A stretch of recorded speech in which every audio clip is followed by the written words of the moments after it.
everyone, so glad you are joining me today. Today we are creating a super easy blanket which is very beginners friendly. You only need to know chaining and single crochet, and as usual I will take you through it slowly but surely, one step at a time.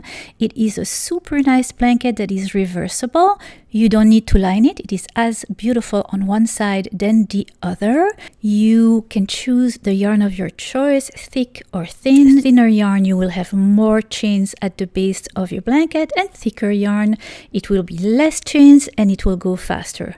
But it is your choice. Possibilities are endless. Here is my same pattern with a different kind of yarn, which is thinner and also with different colors. So in this tutorial, I will explain to you as well how to change colors.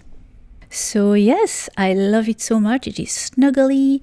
It is perfect for the winter. I hope you will like it too. And if you are ready, I'm going to take a nap. Let's begin to crochet. See you next time. Bye. For this tutorial, I used 8 skeins of the Wool and the Gang yarn. It's called Crazy Sexy Wool. I used the color beige blonde. Each skein is 200 grams and it's made in Peru. It's a beautiful yarn. It's on the expensive side. You can use any yarn of your choice. If you want it to be thick like mine, then use an extra bulky one and a 15mm crochet hook. The beauty of this blanket is that you can use any yarn you want, and depending on the thickness of the yarn and the size of your crochet hook, you will have to make more chains for your base. The number of chains you're going to make for your base will be the longest side of your blanket. The narrow side will be the numbers of rows you will create. So you make your chain and then you figure out how long you want your blanket to be. So take your crochet hook and your yarn and make a slip knot. Now for this extra bulky yarn, I made 80 chains in total. And it depends, as I said, on the yarn and the crochet hook you choose. For the colorful yarn, I had used a 10mm crochet hook and I had made 150 chains for the longer part of my blanket. All right, so you have your chain and you're going to make a single crochet in the second chain from your hook, and then make a single crochet in each of the chains until you reach the last chain.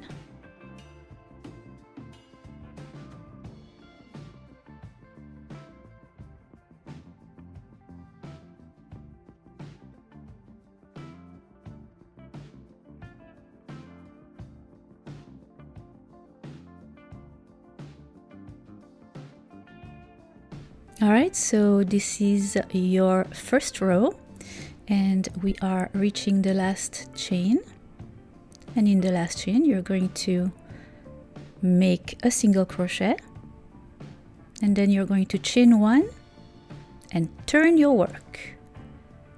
Oops, just like that. Now for the rest of your pattern, you're only going to single crochet in the back loop. So back loop only. Make a single crochet. This is going to be your pattern, guys. Back loop only. The back part of that V-stitch that you see up, you make a single crochet. It is as hard as it gets. That is the hardest part, finding the back of the loop. And it will give you those little ridges, and it will give the illusion of a knit stitch once the blanket is has more rows. I love this so much. It's a stitch that looks way harder than it is. I love those. There you go. So single crochet in the back loop only. You see this little ridge there? That's what you want. Another thing that I absolutely love about this blanket is that it is reversible. So it's as pretty on one side, then on the other you don't have to line it. The fact that you only single crochet in the back loop gives it a little 3D and some very interesting texture. Here you go again. This is the last single crochet, back loop only.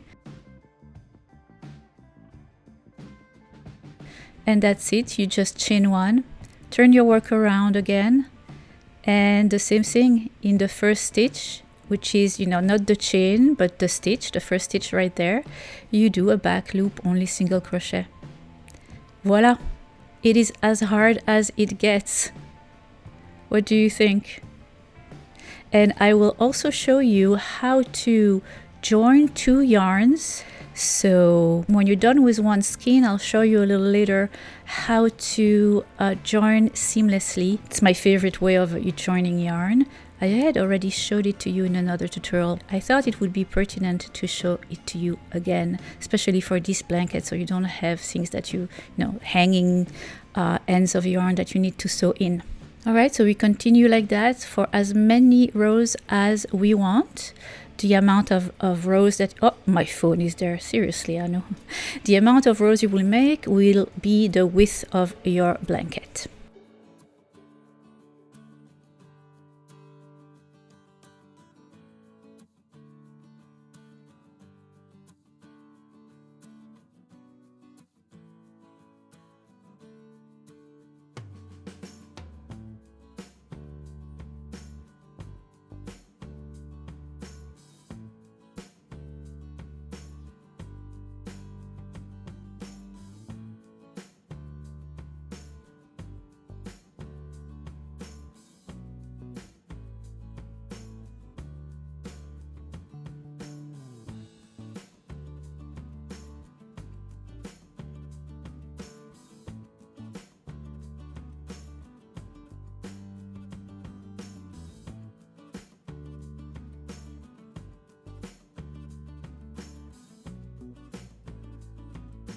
And once you have reached the desirable width of your blanket, then you are going to single crochet in the back loop of your last stitch. This is going to be the last stitch of your blanket. Then you're going to take your scissors. You're going to cut, leaving I would say a 6-inch tail, 4 to 6-inch tail, like that.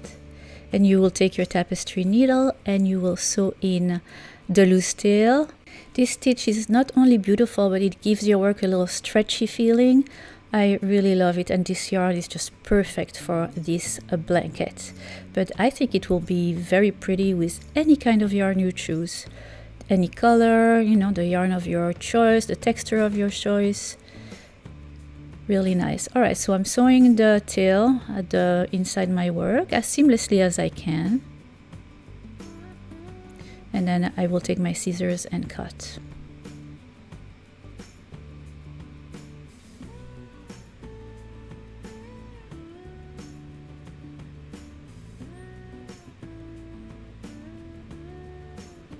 Voila, and that's it. You are done with your blanket. It's really fun, it's easy to make, it's fast because you're using a big crochet and thick yarn. I love this.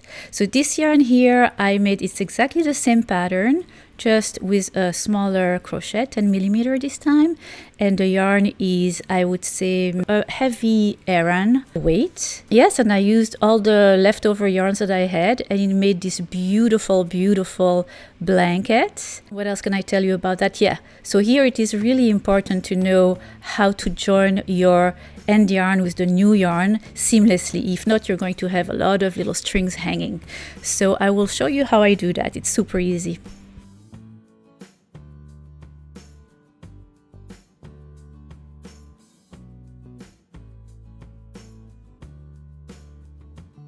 And it is my favorite way of joining yarn, actually. All right, so this is your end yarn, and you're going to put it like this in front of you. The light beige is your end yarn, and you're going to take the new yarn, in our case it's a oatmeal color, and you're going to place it underneath your light color. Make a circle going up and then behind, and then take the end and pass it through the loop. just like so. And then put back the light yarn on top of the oatmeal one. Then you take the light yarn, pass it on top of the brown, underneath and inside the little circle, and pull. All right, and then pull the yarn with your end yarn and your new yarn, and voila, your two knots should slide until they're together, and pull on both sides, and then take your scissors and cut as close the ends, the both ends, as close as you can to the knot, and it is super sturdy. It's not going to unravel, guys. Don't be scared. There you go. And you can pull now as much as you want. It will stay like that. Awesome. And here you go. You can continue to work. I hope you have enjoyed this tutorial. Easy schmeezy, beginners friendly tutorial for a beautiful blanket, as much as I have enjoyed creating it for you. I'm looking forward to many more. I am sending you a huge hug. I hope you're all doing well, that you're all healthy and happy, and I'll see you next time. Bye!